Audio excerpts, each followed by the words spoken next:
സ്ഥാനാർത്ഥിയെ തെരുവുനായ കടിച്ചു.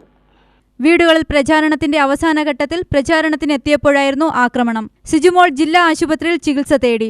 രാവിലെ 7 മണിയോടെയാണ് സംഭവം. കാറിനെ കണ്ടു ഭയന്നോടിയ നായ സ്ഥാനാർത്ഥിയുടെ കാലിൽ കടിക്കുകയായിരുന്നു. പ്രദേശത്ത് തെരുവുനായ ശല്യം രൂക്ഷമാണെന്നും ഇതാണ് സാധാരണക്കാരുടെ അനുഭവമെന്നും സിജുമോൾ പറഞ്ഞു. ഞാൻ കൊടുമ്പിലെ 3-ാം വാർഡ് സ്ഥാനാർത്ഥി BJPയുടെ മത്സരിക്കുന്നതാണ്. പേര് സിജുമോള്. അപ്പം ഞാൻ പൊതുപോലെ ഇനി ലാസ്റ്റ് ആയല്ലോ, അപ്പോൾ വോട്ടർ പട്ടികേൻ്റെ ഇത് സ്ലിപ്പ് കൊടുക്കാൻ വേണ്ടിയിട്ട് എല്ലാ വീടുകളും കയറി ഇറങ്ങായിരുന്നു. ലാസ്റ്റ് ആയി ഒരു വീട്ടിലേക്ക് കയറി ഇറങ്ങുന്ന സമയത്ത് അടുത്തുള്ള വീട്ടിലേക്ക് കൊടുക്കുന്ന നേരത്ത് അവിടുത്തെ നായി ഒരു കാറ് വന്നു ബാക്കിൽ. അത് കണ്ട് ഞാൻ നടന്നു പോകുന്ന സമയത്ത് അത് കാറെ കണ്ട് ഓവർടേക്ക് ചെയ്ത് വന്ന് അതെന്നെ കടിച്ചതാണ്. തെരുവ് നായായിരുന്നു. അവിടെ പരിസരത്തിലുള്ള നായ തന്നെയാണ്.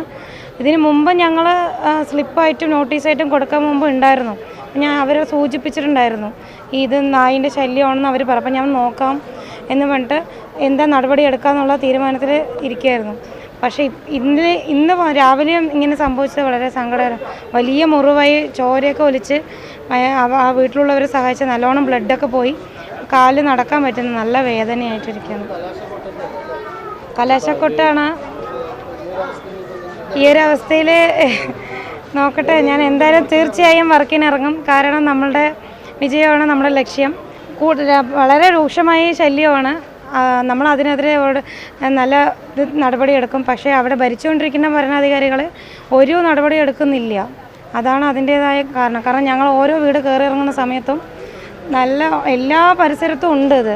അത് ഞാനവിടെ നോക്കി മനസ്സിലാക്കുകയും എന്തായാലും അടുത്തൊരു നടപടി എടുക്കാനുള്ള അതിന് മുന്നോട്ട് പോകാൻ തന്നെ ഞാൻ ആഗ്രഹിക്കുന്നുണ്ട്. UTV news, Palakkad.